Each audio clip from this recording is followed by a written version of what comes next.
You've probably been told before that renting is basically just throwing your money away, and that buying a house means that you'll be stuck paying an expensive mortgage payment every single month, so you'll be house poor. And you're basically left wondering what's even the right choice here.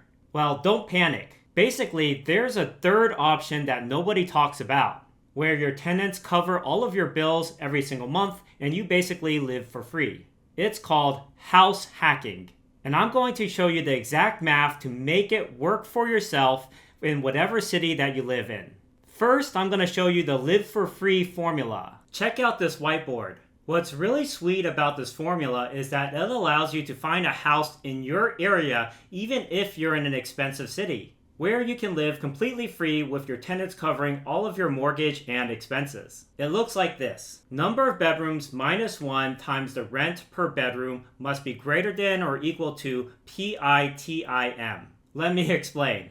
Basically, you want to figure out first how many bedrooms you can get at the house. Sometimes you can convert part of a living room into a bedroom or use the extra office or family room as a bedroom, for example. Now, why do you think we subtract 1 from this? Well, of course, you'll be living at the house yourself in maybe the master bedroom. So what you're going to want to do is take the total number of bedrooms minus the bedroom that you're living in, and then multiply that by the average rent that you expect to make per bedroom. And that gives you your total rental income. Now, you need that number to be greater than or equal to your expenses. So what are your expenses? It's PITIM on the right side here. The PI stands for your principal plus your interest payment. That's your mortgage payment every month. The T stands for taxes, property taxes. The I down here stands for insurance, which is homeowner's insurance. And then finally we have the M, which stands for maintenance. So if you add all those up together, that gives you your total expenses. And you want your rental income to exceed or equal those total expenses.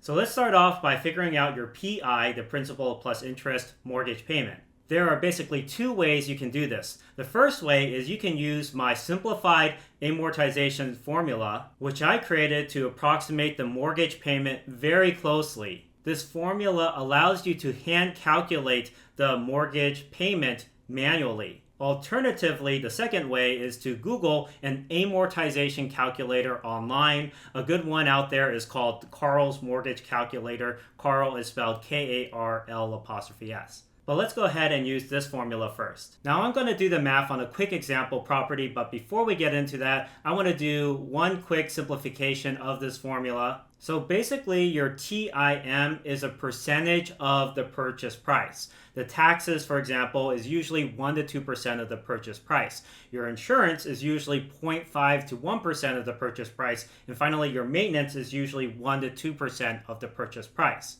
So if you add those percentages together, you get 3 to 5% of the purchase price for the TIM, which means that this formula simplifies to your PI, which is your mortgage payment, plus your TIM, which is 3 to 5% of the purchase price. So that can definitely make it easier to calculate this, but I'm going to break it down step by step for the 4 quadrants. So let's say we buy a $300,000 house and we put a 20% down payment on it. 20% down on $300K is $60,000. So you put up $60,000 and the bank will fund the rest, which is $240,000. The $240K is also known as your loan principal, and that's the amount that the bank basically puts in for your house. So let's figure out the expenses first, the right side of that equation we saw earlier. So let's calculate the PI first, which is in the upper right-hand corner. The PI is equal to the principal times the interest rate, and in this case, the principal is $240K,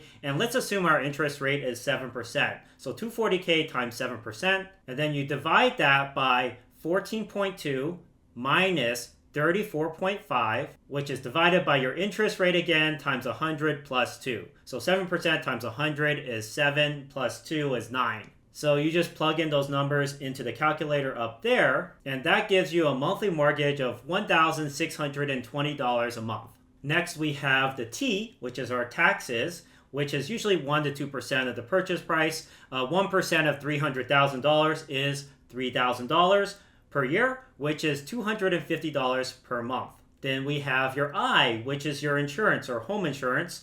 which is usually 0.5 to 1% of the purchase price. In this case, I'm taking 0.8% times the purchase price of $300,000, which equals $2,400 a year, which is equal to $200 a month. And then finally, we have our maintenance cost, which is 1 to 2% of the purchase price. 1% of $300,000 is $3,000 a year, which is $250 a month. So that's all of the 4 quadrants for the expenses, and we're going to go ahead and add them up now. So our total is calculated down here in the bottom left-hand corner. That's $1,620 a month plus $250 a month plus $200 a month plus $250 a month is equivalent to $2,320 a month for all expenses. So we need the total rental income to cover the expenses of $2,320 a month. So let's say the average rent per bedroom in the area is about $700 a month. What we're going to do is take that $2,320 per month divided by $700 per bedroom, and that means we need to have 3.3 bedrooms in order to make this amount in rental income to cover the expenses. Now, of course, we can't have 3.3 bedrooms, so what we're going to want to do is round up so that we make sure the rents cover the expenses.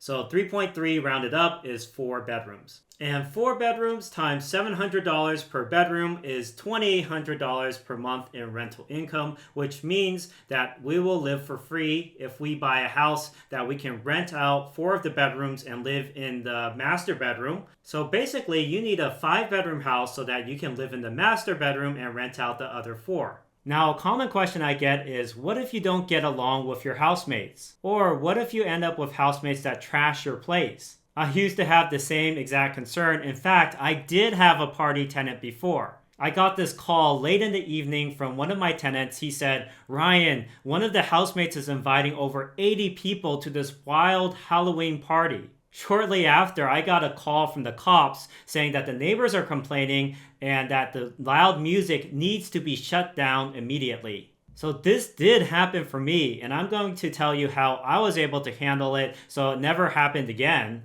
and so that it doesn't happen to you. I use something called the PRIME method to find high-quality tenants who will take care of the house. And ever since, I didn't have any more wild house party type tenants. So PRIME is actually an acronym. P stands for placement of advertisements. You want to place your ads where your target ideal tenant hangs out. So for example, a lot of my properties target healthcare workers or other working professionals. So I'll post on a site called Furnished Finder because that site used to start as a housing platform for travel nurses and expanded to all sorts of working professionals. You want to place your ads where your target tenant hangs out because if you don't, you're basically fishing in an empty pond or fishing in the wrong pond where you'll get the wrong tenants. R stands for reviewing social media. So I actually look at the prospective tenants' Facebook, Instagram, LinkedIn profiles, or whatever I can find on the internet about them. And I'll basically look for smoking, drugs, alcohol, or if they're going to a lot of crazy parties like a lot of raves, for example. I stands for identifying the type of tenant they are. So for example, if I get a prospective tenant addressing me in a professional manner, such as, "Dear Dr. Cha, I appreciate the opportunity to tour the house and I'm looking forward to potentially living there." That's a lot better than a tenant who says, "Yo, what's up, Ryan? I need a place to crash." You know what I'm saying? Again, 2 different types of tenants.